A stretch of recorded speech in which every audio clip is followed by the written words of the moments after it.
In this video, I want to introduce you to heat shrink tubing, which is pretty neat stuff, and it's going to enter into some of the electrical connections that you make for this project. So here's my collection of heat shrink tubing. There's two kinds here.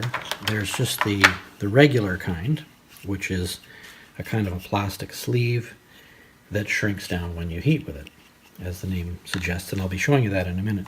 There's another kind here, and it looks the same, but inside there's a heat sensitive sealant. So not only does this tubing shrink down, but the sealant melts and seals the joint against any water that might get in. You can sort of see the shiny inner surface here. That's the heat activated sealant. And you may see that bubbling out as I demonstrate a joint for you here. So I've got a soldered joint here. I call it an inline joint. I've wrapped the wires together and soldered them. That's going to be a great electrical connection. But of course we need to extend the insulation over the whole thing to keep it from shorting out and to protect it. So that's where this heat shrink tubing comes in.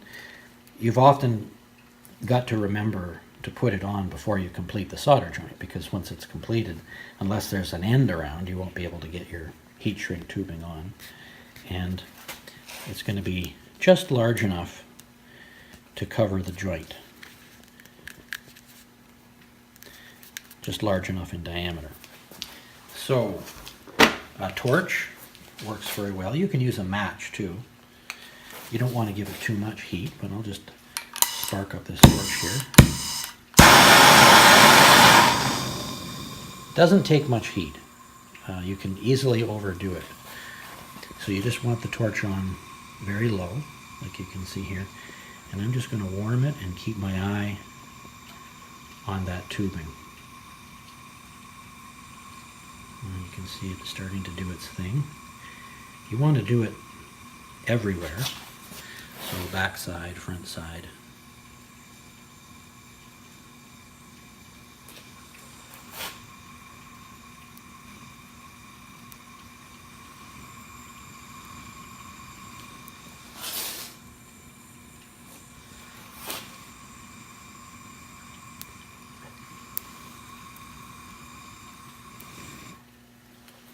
And there you go. It's all shrunk. Now if you look up here, you can see some of that heat activated sealant that I was telling you about. It's kind of like hot melt glue, I think. A little more flexible than that. But it seals the joint. So now this is not only protected, but it's also sealed, which is what you want if there's any areas of moisture that this wire is going to be going through.